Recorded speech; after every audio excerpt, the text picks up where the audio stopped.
आप सभी को नमस्कार। फिजिकल एजुकेशन टॉपर में आप सभी का स्वागत है। आप अगर पहली बार चैनल पर विज़िट कर रहे हैं और चैनल को आपने सब्सक्राइब नहीं किया है तो आप चैनल सब्सक्राइब कर लें ताकि आने वाले वीडियो के नोटिफिकेशन तुरंत आप तक पहुंच सकें।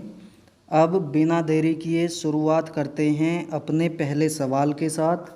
पहला सवाल आपके सामने स्क्रीन पर ये कह रहा है, 1982 एशियाई खेलों में 400 मीटर महिला दौड़ का स्वर्ण पदक किसने जीता था।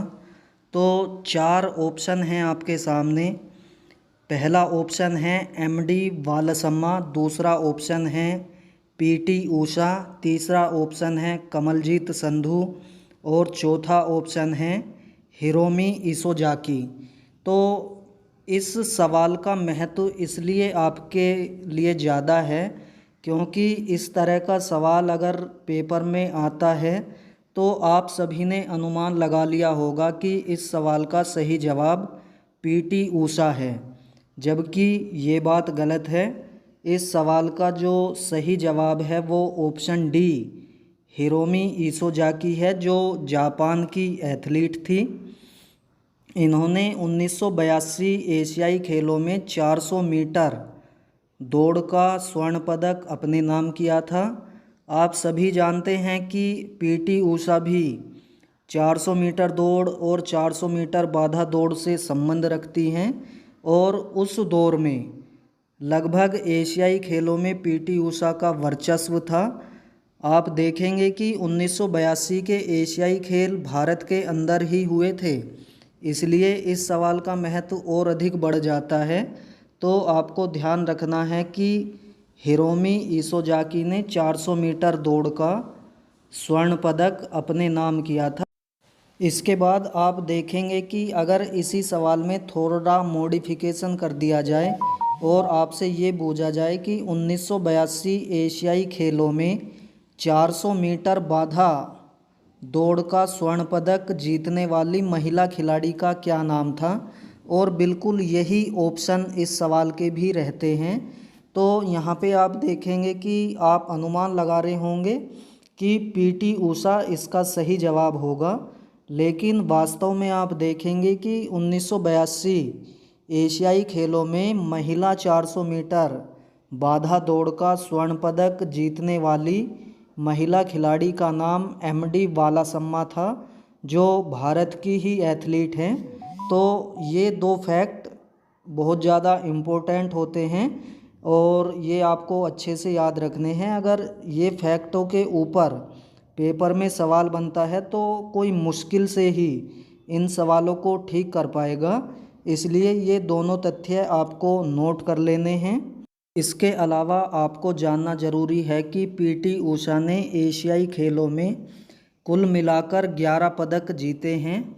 पीटी ऊषा ने ओलंपिक खेलों में पहली बार 1980 में प्रतिभाग किया था और 1984 के जो ओलंपिक खेल थे वहाँ पर पीटी ऊषा 400 मीटर बाधा दौड़ में चौथे स्थान पर रही थी। पीटी ऊषा को पायोली एक्सप्रेस या उड़न परी के नाम से जाना जाता है, ये भी आपको अच्छे से ध्यान में रखना है।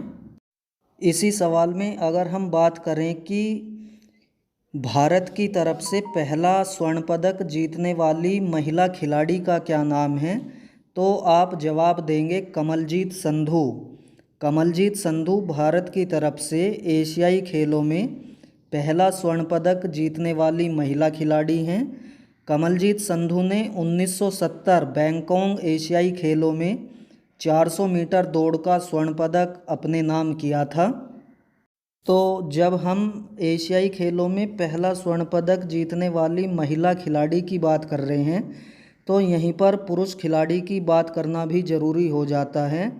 तो आप देखेंगे कि एशियाई खेलों में भारत की तरफ से पहला स्वर्ण पदक जीतने वाले खिलाड़ी का नाम सचिन नाग था। सचिन नाग ने 1951 के एशियाई खेलों में भारत की तरफ से पहला स्वर्ण पदक जीता था।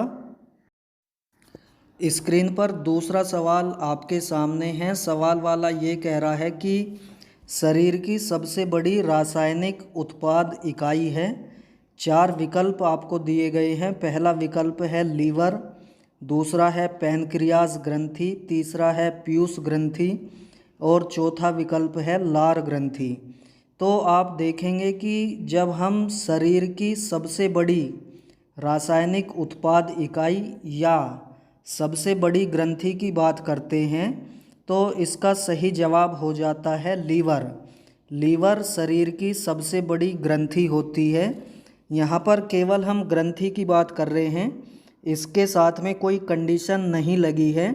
अगर इसके साथ में कंडीशन लग जाए कि शरीर की सबसे बड़ी एंडोक्राइन ग्लैंड या अंतःस्रावी ग्रंथि कौन सी है, तो फिर उसका जवाब हो जाता है थायराइड ग्लैंड। तो यहाँ पर इसका सही जवाब होता है लीवर। और लीवर का वज़न आप देखते हैं कि लीवर का वज़न लगभग 1.5 किलोग्राम होता है। अब अगर हम पैनक्रियाज ग्रंथि की बात करें तो पैनक्रियाज ग्रंथि को हम मिश्रित ग्रंथि कहते हैं, क्योंकि इसके द्वारा अंतःस्रावी के रूप में इंसुलिन, ग्लूकागन और सोमेटोस्टेटिन नाम के हार्मोन का स्राव होता है। और बाह्यस्रावी ग्रंथि के रूप में आप देखते हैं कि पैनक्रियाज के अंदर से एमाइलेज, लाइपेज और ट्रिप्सिन नाम के एंजाइम निकलते हैं जो पाचन क्रिया में अपनी महत्वपूर्ण भूमिका निभाते हैं। इसके अलावा आप देखते हैं कि अगर शरीर में इंसुलिन की कमी हो जाती है तो इंसुलिन की कमी होने पर रक्त के अंदर शुगर की मात्रा बढ़ जाती है, जिसे हम डायबिटीज़ कहते हैं। इस स्थिति में ग्लूकागन नामक हार्मोन का स्राव अधिक हो जाता है। इसके विपरीत अगर हम बात करें तो इंसुलिन की मात्रा बढ़ने पर रक्त के अंदर शुगर की मात्रा कम हो जाती है और इस स्थिति में ग्लूकागन का स्राव कम हो जाता है। इसके अलावा जो तीसरा हार्मोन्स होता है जिसे हम सोमेटोस्टेटिन कह रहे हैं, सोमेटोस्टेटिन इंसुलिन और ग्लूकागन के स्राव के बीच बैलेंस को बना के रखता है। इसके अलावा आपको यहाँ पर ये भी जानना ज़रूरी है कि इंसुलिन का स्राव पैनक्रियाज की बीटा सेल से होता है और ग्लूकागन का स्राव पैनक्रियाज की अल्फा सेल से होता है। इसके बाद अगर हम पीयूष ग्रंथि के बारे में बात करें तो पीयूष ग्रंथि को पिट्यूटरी ग्रंथि भी कहते हैं। यह ग्रंथि अन्य सभी अंतःस्रावी ग्रंथियों के कार्यों को नियंत्रित करती है। अब आप देखेंगे कि जब पीयूष ग्रंथि अन्य सभी अंतःस्रावी ग्रंथियों के कार्यों को नियंत्रित करती है तो इसीलिए इसे हम मास्टर ग्रंथि के नाम से भी जानते हैं। कहने का मतलब शरीर की मास्टर ग्रंथि पीयूष ग्रंथि को कहते हैं। इसके बाद अगर हम लार ग्रंथियों के बारे में बात करें तो लार ग्रंथि मुख के अंदर 3 जोड़ी होती हैं, जिसमें से 2 सबलिंगुअल, 2 सब मैक्सिलरी और 2 पैराटॉइड होती हैं। इनमें पैराटॉइड नाम की जो लार ग्रंथि होती है वो सबसे बड़ी लार ग्रंथि होती है। लार के अंदर लगभग 98% जल होता है। लार में टाइलिन नाम का एंजाइम पाया जाता है जो कार्बोहाइड्रेट को पचाने का काम करता है। तो यहाँ पर आप देखेंगे कि इस सवाल के जितने भी ऑप्शन थे उन सभी ऑप्शनों को मैंने अच्छे से आपके सामने एक्सप्लेन किया है। आप भी अपनी तैयारी इसी तरह से अगर करते हैं, कोई सवाल आपके सामने आता है, आप किसी किताब से पढ़ते हैं तो उसके जो ऑप्शन हैं उन सभी ऑप्शनों के बारे में आपको जानना ज़रूरी हो जाता है। धमाका सीरीज नंबर 10 का ये अगला सवाल आपकी स्क्रीन पर आपसे कह रहा है कि शरीर के विभिन्न अंगों में आपसी तालमेल का होना क्या कहलाता है। तो आप देखेंगे कि ये जो सवाल आपके सामने आते हैं ये आपको कुछ इशारा करते हैं, ये आपसे कुछ कहना चाहते हैं। इन सवालों के आने का मतलब ये है कि भाई आपको इन इन एरिया को अच्छे से कवर करना चाहिए, क्योंकि ये जितने भी सवाल आपके सामने आते हैं ये उस एरिया से सेलेक्ट करके लाए जा रहे हैं जहाँ से पेपर के अंदर सवाल आने ही आने होते हैं। तो आप देखेंगे कि आपसी तालमेल का होना कौन सी योग्यता को प्रदर्शित करता है। शरीर के विभिन्न अंगों में आपसी तालमेल का होना क्या कहलाता है। तो इस सवाल का सही जवाब है कपलिंग एबिलिटी।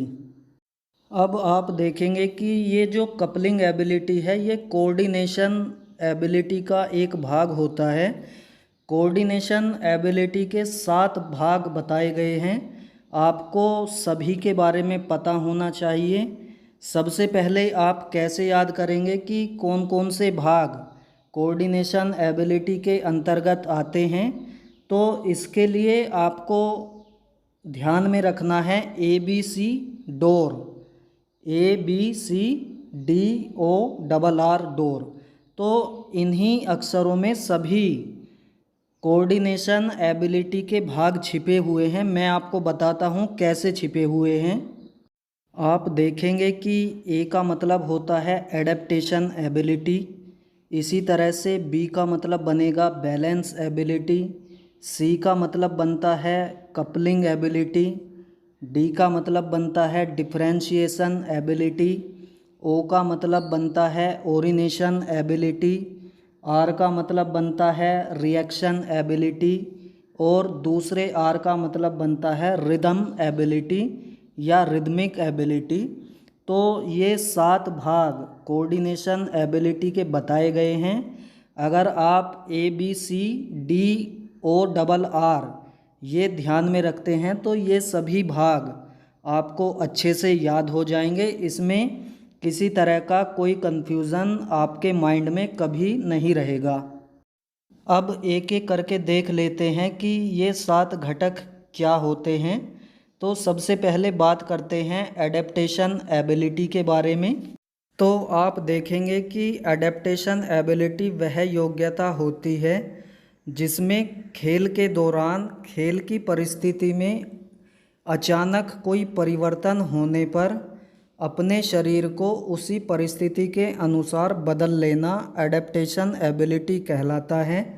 उदाहरण के लिए आप देखेंगे कि वॉलीबॉल खेल में जो बूस्टर होता है, बूस्टर ने इस तरह का एक्शन लिया कि वो सामने की तरफ अपने चेहरे के आगे की तरफ गेंद बनाने वाला था, लेकिन एंड टाइम पर बूस्टर ने गेंद अपने सिर के ठीक पीछे बना दी और इसको हम कहते हैं डोज देना। तो यहाँ पर क्या होगा, जो सामने वाली टीम के ब्लॉकर होते हैं वो ब्लॉकर तुरंत परिस्थिति को भांपते हुए जिस खिलाड़ी के लिए गेंद बनी उसी के सामने ब्लॉक लेने के लिए पहुंच जाते हैं। तो ये एडेप्टेशन एबिलिटी का एक बढ़िया उदाहरण हो सकता है।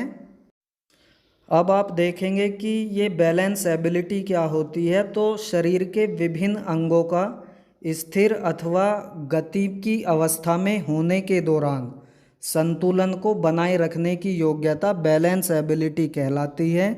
उदाहरण के तौर पर आप देखेंगे जिम्नास्टिक खेल में जब कोई खिलाड़ी हॉरिजेंटल बार पर एक्सरसाइज करने के बाद नीचे उतरता है तो वो कोशिश करता है कि वो बिल्कुल सीधा ज़मीन पर इस तरह से आके रुके कि उसका शरीर बिल्कुल संतुलित दिखाई दे, उसके शरीर में किसी तरह की कोई हलचल ना हो, जिससे उसकी स्कोरिंग अच्छी बन सके। तो जिम्नास्टिक खेल में संतुलन की महत्वपूर्ण भूमिका देखने को मिलती है। अब आप देखेंगे कपलिंग एबिलिटी के बारे में। तो कपलिंग एबिलिटी के ऊपर हमारा ये सवाल ही था। कपलिंग एबिलिटी का मतलब ये है कि शरीर के विभिन्न अंगों के बीच आपस में तालमेल होना कपलिंग एबिलिटी कहलाता है। उदाहरण के तौर पर आप वॉलीबॉल खेल में देखते हैं कि खिलाड़ी अपनी आंखों से गेंद को देखता है, अपने पैरों का स्टेप लेता है, हवा में जंप लेता है। हवा में जाने के बाद अपने विभिन्न अंगों के आपसी तालमेल का प्रयोग करते हुए सही समय पर गेंद के ऊपर हिट करता है। तो यहाँ पर आपको कपलिंग एबिलिटी देखने को मिलती है। अब आप देखेंगे डिफरेंशिएशन एबिलिटी क्या होती है। तो डिफरेंशिएशन एबिलिटी वह योग्यता होती है जिसकी वजह से खिलाड़ी अपने शरीर की गतिविधियों में अच्छा तालमेल स्थापित कर लेता है और अच्छे तालमेल को स्थापित करने के कारण खिलाड़ी खेलों में शिखर तक पहुंचता है। तो यहाँ पे आप देखेंगे कि जो कपलिंग एबिलिटी था, ये कपलिंग एबिलिटी की एडवांस स्टेज इसको हम कह सकते हैं। कपलिंग एबिलिटी में शरीर के अंगों के बीच आपसी तालमेल बनाया गया था और डिफरेंशिएशन एबिलिटी में उस तालमेल की वजह से खिलाड़ी खेलों में शिखर तक पहुंच जाता है। ये डिफरेंशिएशन एबिलिटी कहलाता है।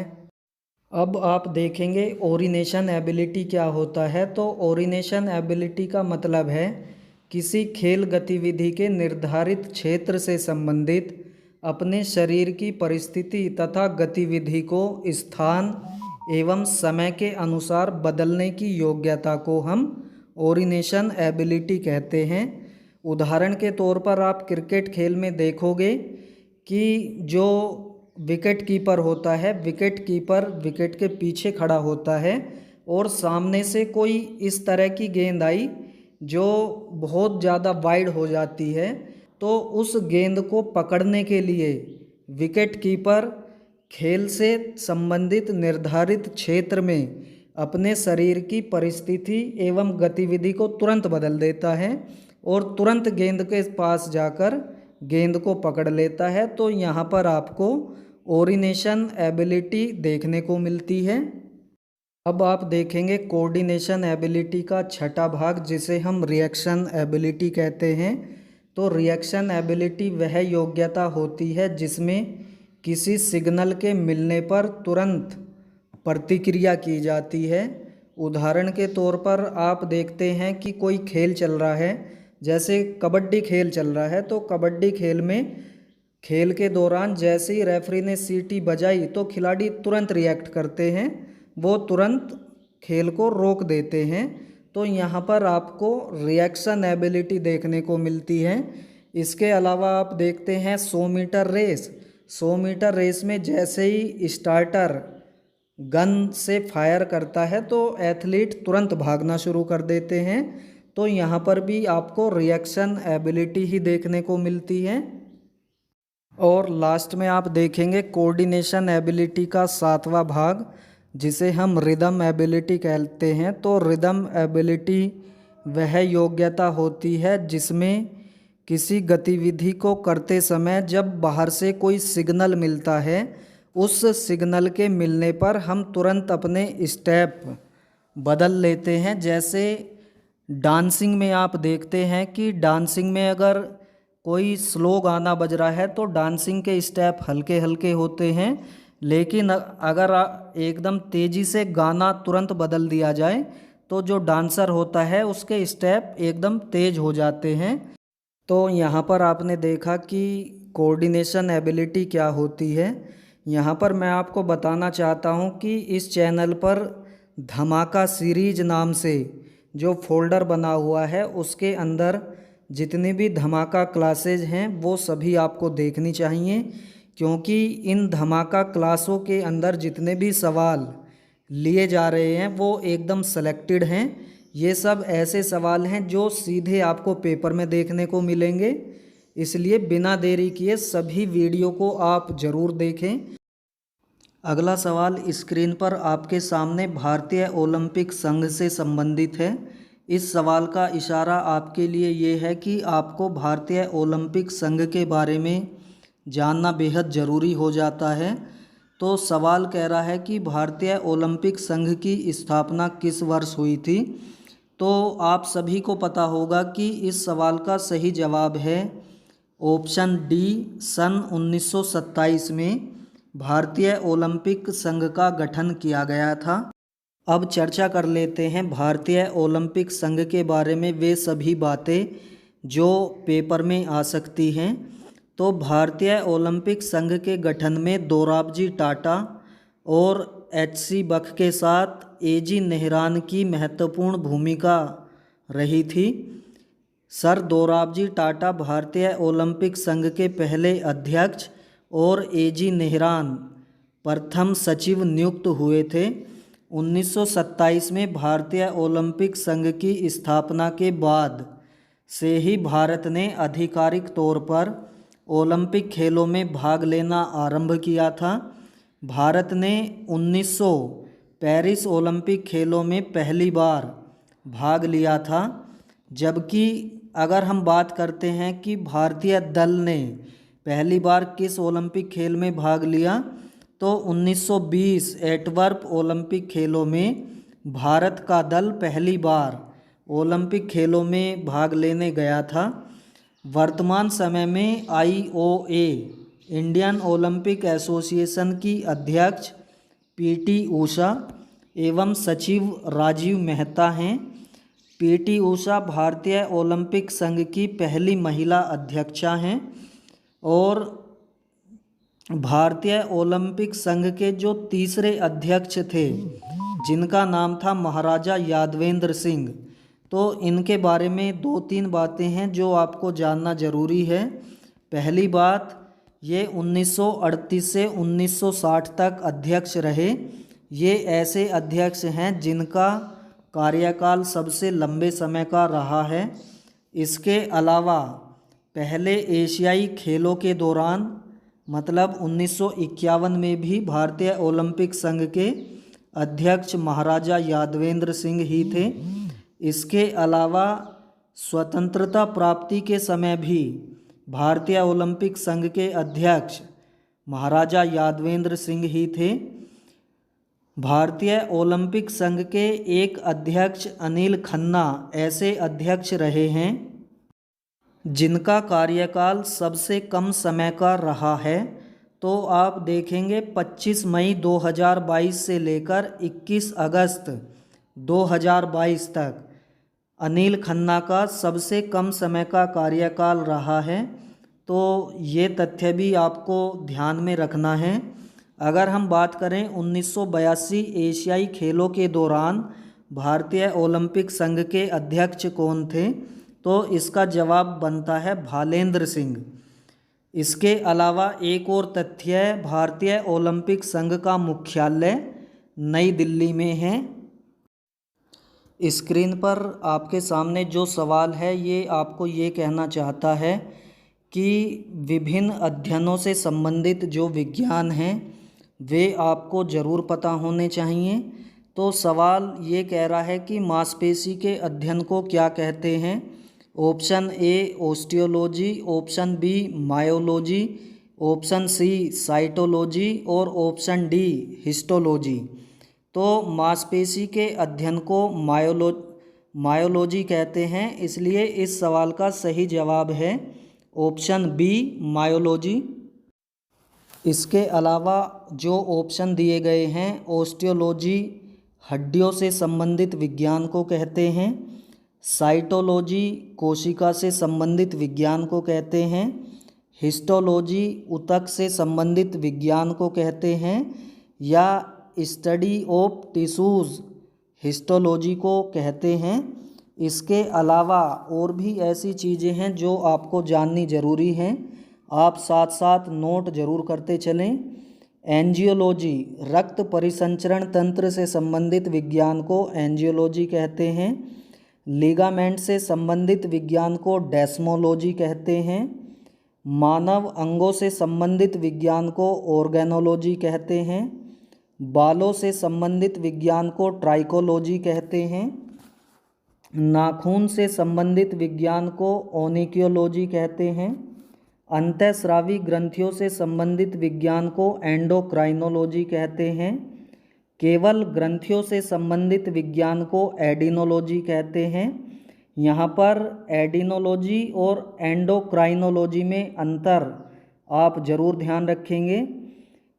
लीवर से संबंधित विज्ञान को हिपैटोलॉजी कहते हैं, फेफड़ों से संबंधित विज्ञान को या फेफड़ों के अध्ययन को पल्मोनोलॉजी कहते हैं। आँखों से संबंधित विज्ञान या आँख से संबंधित अध्ययन को ऑप्थेल्मोलॉजी कहते हैं। पाचन तंत्र से संबंधित विज्ञान या पाचन तंत्र के अध्ययन को गैस्ट्रोएंट्रोलॉजी कहते हैं। इसी तरह से आप देखेंगे कि केंद्रक से संबंधित विज्ञान को क्रायोलॉजी कहते हैं। आरबीसी के नष्ट होने की प्रक्रिया को हीमोलाइसिस कहते हैं। इसी तरह से कार्डियोलॉजी, जो हृदय से संबंधित विज्ञान होता है, उसे कार्डियोलॉजी कहते हैं। जोड़ से संबंधित विज्ञान को आर्थ्रोलॉजी कहते हैं। मस्तिष्क से संबंधित विज्ञान को न्यूरोलॉजी कहते हैं। शरीर रचना विज्ञान को एनाटॉमी कहते हैं। शरीर क्रिया विज्ञान को फिजियोलॉजी कहते हैं। रक्त प्लाज्मा के अध्ययन को सेरोलॉजी कहते हैं। दांतों के अध्ययन को हम ओडेंटोलॉजी कहते हैं। त्वचा के अध्ययन को हम डर्मेटोलॉजी कहते हैं।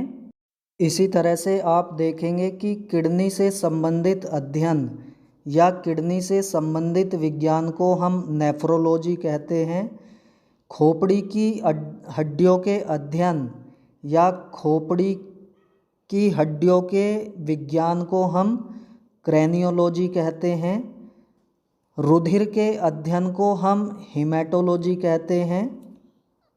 इसी तरह से आप देखेंगे कि अगर शरीर में ऑक्सीजन की कमी हो जाती है तो उस अवस्था को हम हाइपोक्सिया कहते हैं। इसी तरह से आप देखेंगे कि हमारे शरीर में जो रक्त घूमता है, रक्त के घूमने की जो गति होती है, उस गति के अध्ययन को हम हीमोडायनेमिक कहते हैं। तो यहाँ पर आपने देखा, इस सवाल के साथ जितने भी महत्वपूर्ण अध्ययन होते हैं वो सभी आपको बताए गए हैं। यहाँ पर आवश्यकता है इन अध्ययनों को नोट करने की। एक बार आप पीछे जाकर इन सभी अध्ययनों को नोट ज़रूर कर लें, क्योंकि यहाँ से सवाल आते हैं। यहाँ पर आप देखेंगे कि सवाल वाला जानना चाहता है जांघ के सामने की मांसपेशी को किस नाम से जाना जाता है। ऑप्शनों में दिया गया है क्वाड्राइसेप्स, हैमस्ट्रिंग, ग्लूटियस और सार्टोरियस। तो आप देखेंगे कि हमारी जांघ में सामने की तरफ जो मांसपेशी होती है उसे हम क्वाड्राइसेप्स कहते हैं। इसलिए इस सवाल का सही जवाब हो जाता है ऑप्शन ए, क्वाड्राइसेप्स।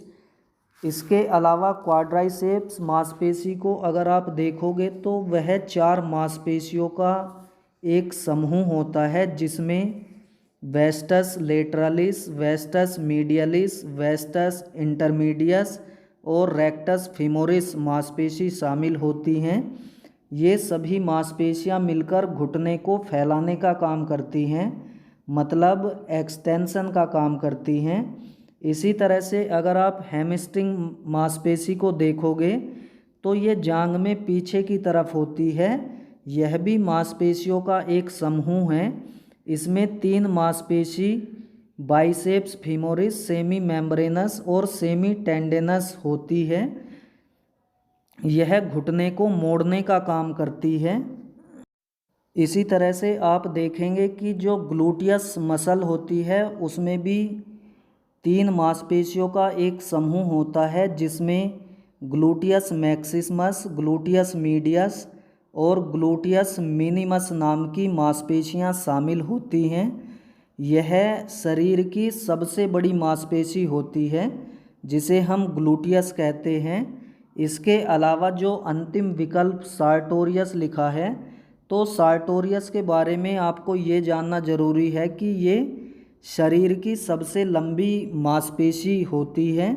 तो यहाँ पर आपने देखा कुछ महत्वपूर्ण मांसपेशियों के बारे में, जिनको लेकर अक्सर पेपरों में सवाल देखने को मिलते हैं। यहाँ पर मैं आपसे पुनः कहना चाहता हूँ कि अगर आप पहली बार चैनल पर आए हैं तो चैनल को सब्सक्राइब कर लें, ताकि आने वाले वीडियो के नोटिफिकेशन आप तक पहुँच सकें। वीडियो अगर अच्छी लगी है तो वीडियो को लाइक करना बिल्कुल ना भूलें। इस वीडियो को आप अपने ग्रुप में शेयर भी कर सकते हैं, ताकि जो बीपीएड और एमपीएड करने वाले बच्चे वर्तमान समय में इन चीज़ों की प्रतीक्षा करते हैं, उन बच्चों तक इस तरह के वीडियो पहुंच सकें। आप सभी का बहुत बहुत धन्यवाद, शुक्रिया।